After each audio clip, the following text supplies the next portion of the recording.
What's up, guys?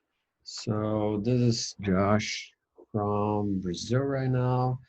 So moving along with the matrix related problems. Last one we solved was the transposing and matrix, which we did it with the easiest way possible, still using a little bit of space.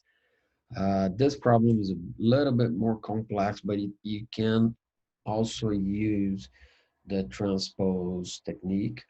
So I do recommend you going to my channel and checking that one out if you like that. But let's move ahead with this one.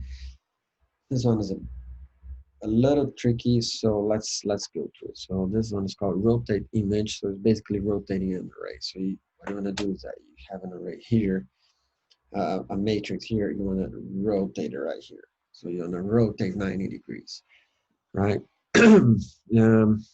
So for example, let's say that you have this here.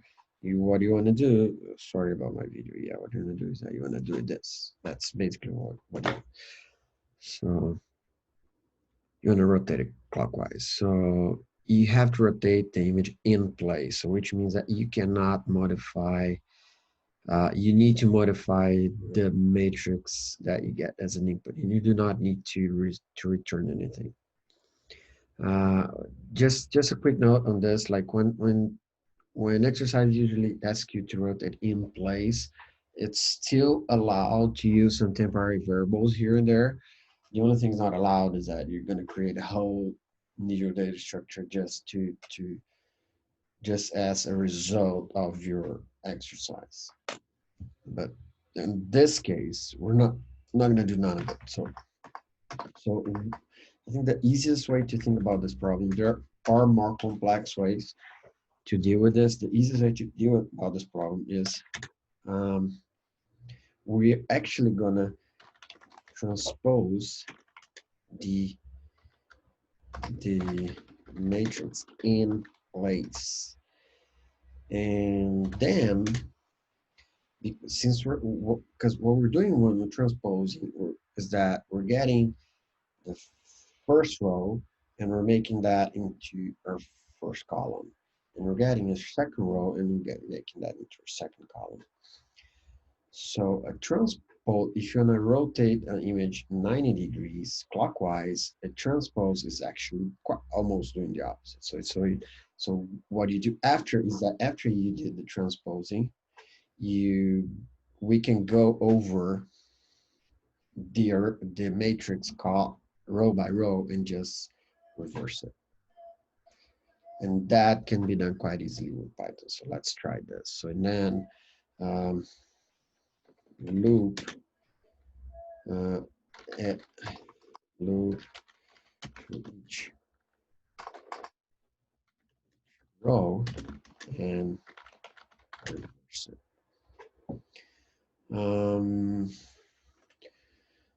A couple of things that I think we can do here is that we can get the length of the matrix, since it's a square matrix, a variable to make it easy.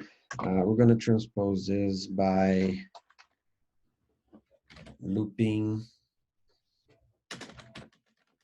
over the rows,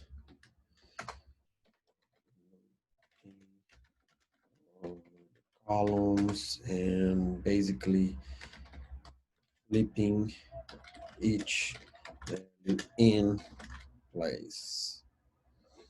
And we don't need to return anything. So this can be, I think that's pretty much it. So let's go ahead. So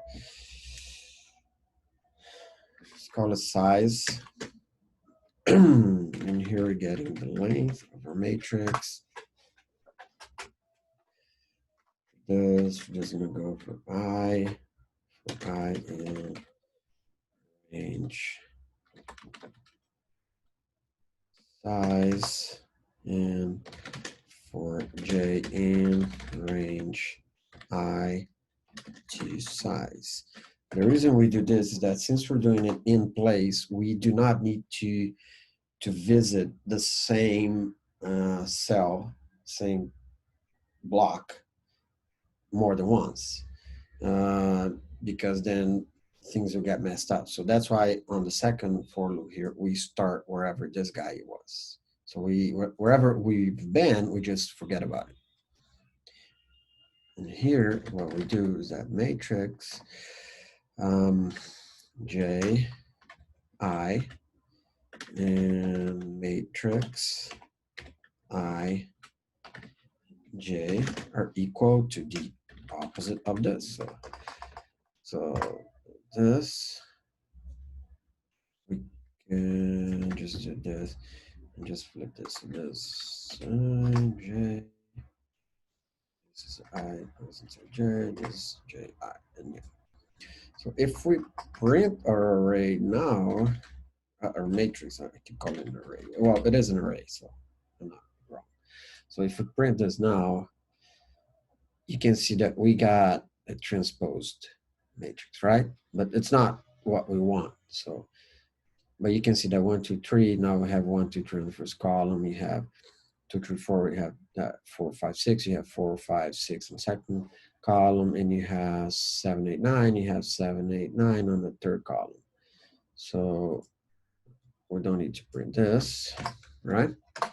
So then what we're going to do is that we're going to go for I in range size, because we're just going to go through our rows, and then we're going to call it matrix I the first, and this should do it.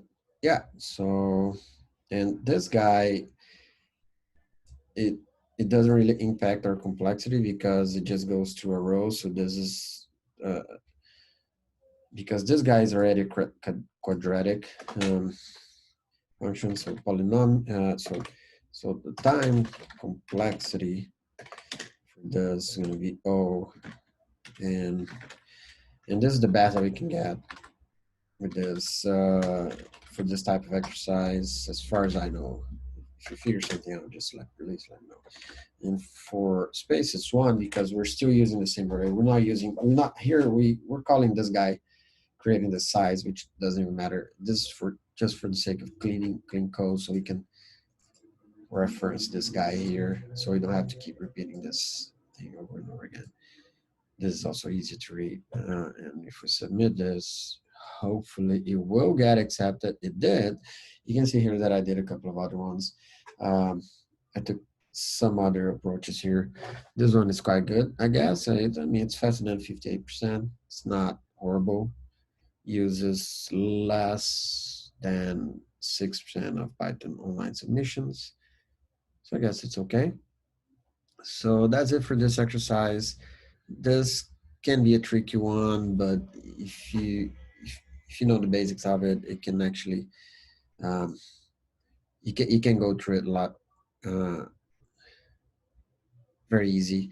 And if you dig into the solutions here or even on the internet, you're going to find a dozen different solutions for this exercise.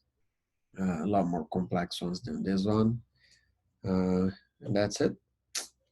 Hope you guys enjoyed this, and see you next time. Let's stop this.